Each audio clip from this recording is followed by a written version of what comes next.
So during your first week of doing everything, do you know how much you earned?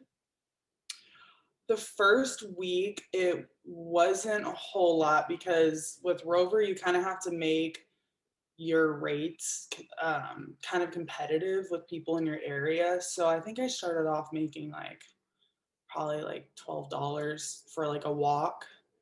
And the first week, I got a client that I walked their dog 3 times a week for like an hour. And so it wasn't like a lot of money starting out. It was probably like basic, like $10 an hour.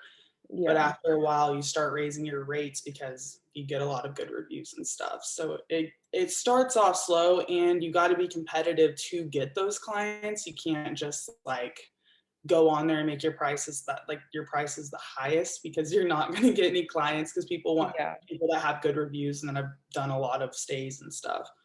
So Okay, yeah, that makes sense. So it's kind of like, is it similar to TaskRabbit where you have to kind of build up your like reputation on that yeah, and stuff, for right? sure, for sure.